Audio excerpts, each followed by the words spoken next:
Hi, this is David Miller, and I'm here with the fourth in a series of mini-lectures on Charles Dickens's Great Expectations.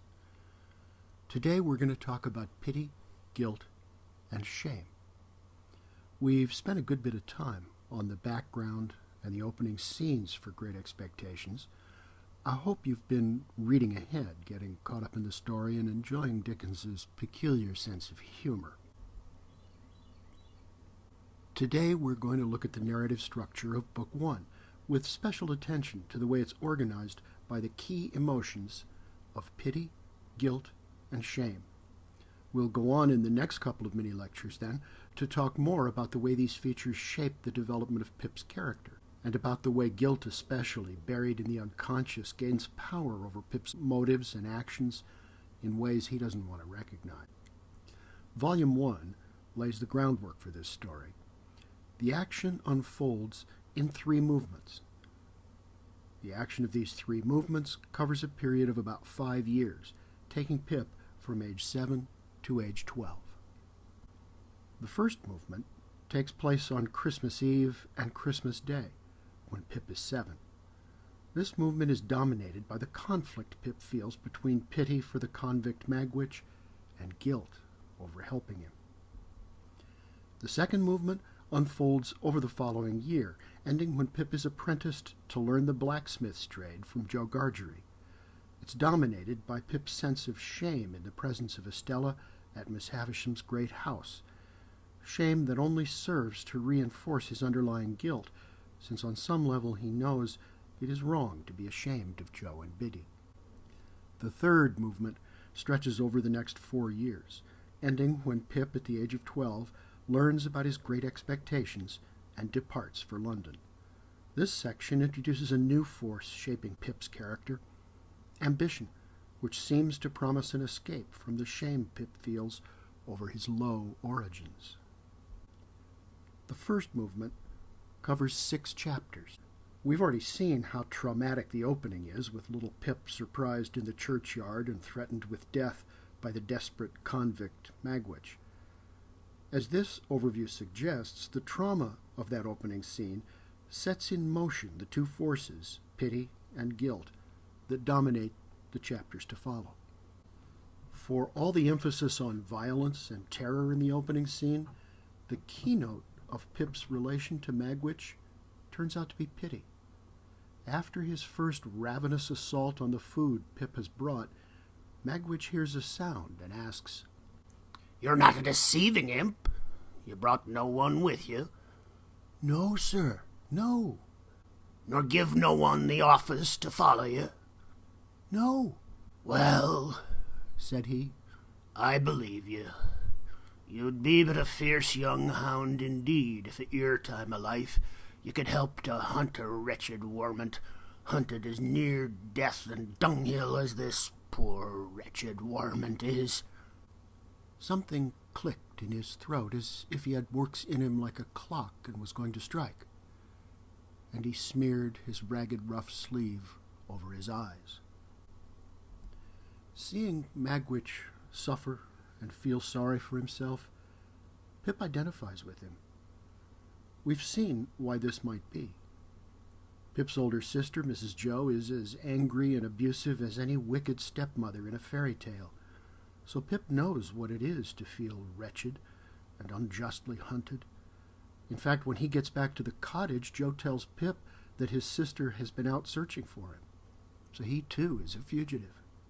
The odd detail Pip notices, the click in the throat as Magwitch registers his pity, shows that Pip's response is not really sentimental.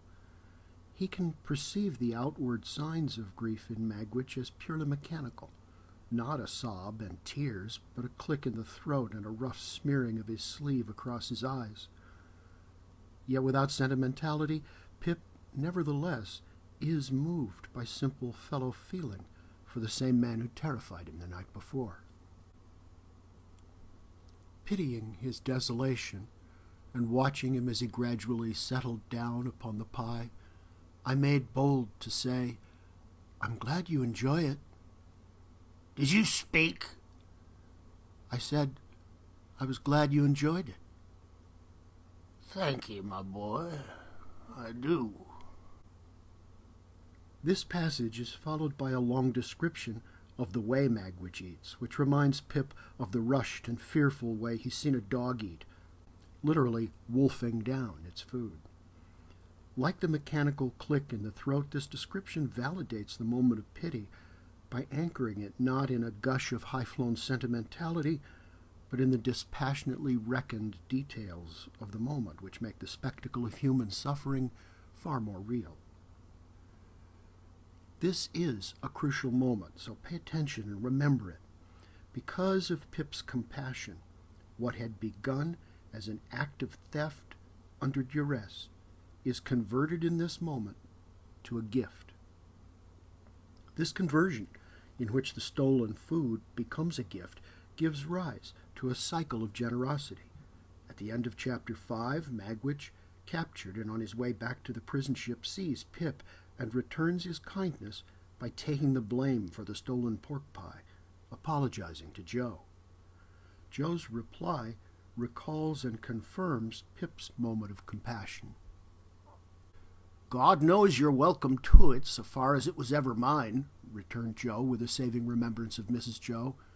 We don't know what you've done, but we wouldn't have you starved to death for it, poor miserable fellow creature, would us, Pip? That something that I had noticed before clicked in the man's throat again, and he turned his back. The connection between this spirit of generosity and the Christmas season is barely noted in the narrative, but we'd be wrong to miss it.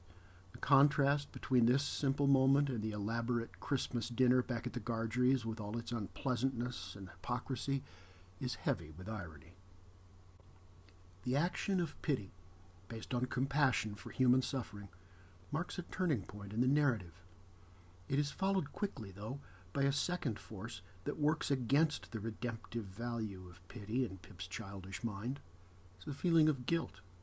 Stealing food from his sister's pantry makes Pip feel terribly guilty. In his own mind, this associates him with the convict Magwitch. In this way, it actually helps him identify with Magwitch, even as it also makes him ashamed of that connection. Where compassion turned his forced theft of food into a gift, guilt turns it into a crime. Pip wants to confess to Joe, but he can't bear the thought of losing the trust of his only friend. In a word, he says, I was too cowardly to do what I knew to be right, as I had been too cowardly to avoid doing what I knew to be wrong. The first movement of the novel closes by emphasizing this deep sense of guilt. My state of mind, as I have described it, began before I was up in the morning and lasted long after the subject had died out and had ceased to be mentioned, saving on exceptional occasions. The struggle in Pip between guilt and pity sets up the main conflict of the second movement, in which guilt gets transformed into shame. The action unfolds over the following year, and it details both the start of Pip's education and his weekly visits to Satis house. At Miss Havisham's, Pip meets Estella. His tormented relationship with her harks back to the Petrarchan conventions we encountered in our discussion of Romeo and Juliet. In fact, Estella's name deliberately echoes that of the most famous mistress in the Petrarchan sonnet sequences of the Elizabethan period, Sir Philip Sidney's Astrophel and Stella. Under the scornful gaze of Estella, shame enters the story to transform Pip's sense of guilt. The emotions are similar. Both involve a sense that one has been judged and found wanting. But shame carries with it a sense of public exposure, whereas guilt is proverbially secret. Pip's shame arises from markers of social status, such as his rough hands, his thick boots, and his coarse way of referring to knaves in a deck of cards as jacks. His guilt arises from a sense of having done wrong by stealing and lying. His shame is therefore more a matter of status, his guilt a matter of conscience. It's a sign that Pip is losing his moral compass when he begins to confuse these two feelings. Guilt loses itself in shame when Pip begins to feel that his connection with Magwitch is somehow coarse or vulgar. He refers to it as his low career, and worries that it would lower him in Estella's eyes. This conversion of moral guilt into social shame is not only wrong in the abstract, being poor is not like being criminal, it also suppresses in Pip the ability to feel the redemptive emotion of pity, and this difference is crucial to the story. Remember that Pip's guilt did not prevent him from empathizing with Magwitch. If anything, it made identification with the convict easier for him. But his shame has the opposite effect, separating him not only from Magwitch, who's no longer around anyway, but from those humble characters Joe and Biddy, who embody the love and compassion that make it possible to empathize and feel pity. It was Joe who shared Pip's moral impulse to sympathize with a poor, miserable fellow creature. As Pip starts to feel ashamed of Joe, he more and more deeply represses that moral impulse as itself something shameful. To recap, Pip's childhood in Volume 1 is shaped by the forces of pity, guilt, and shame. Pity and guilt are the feelings Magwitch arouses in the little boy who feeds him. Compassion draws him closer to Magwitch. Guilt will make him want to pull away.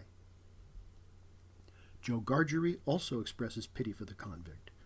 Joe is the only person Pip can safely love and trust. In pitying and protecting the convict, then, Pip is treating Magwitch the way Joe treats him when he tries to shield the little boy from Mrs. Joe's rampages. But because he conceals it from Joe, Pip comes to experience his pity for Magwitch as a source of guilt. This conflict between pity and guilt in the little boy is thus linked both to Magwitch and to Joe Gargery. These men remain oddly connected throughout the novel, although after their first encounter they never meet again.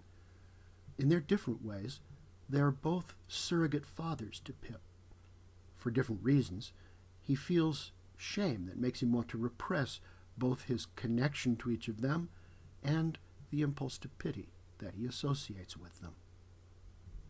Pip fights back against his sense of shame by replacing pity with another emotion, ambition, the desire to rise in status, to realize those great expectations which will carry him farther and farther away from his humble origins.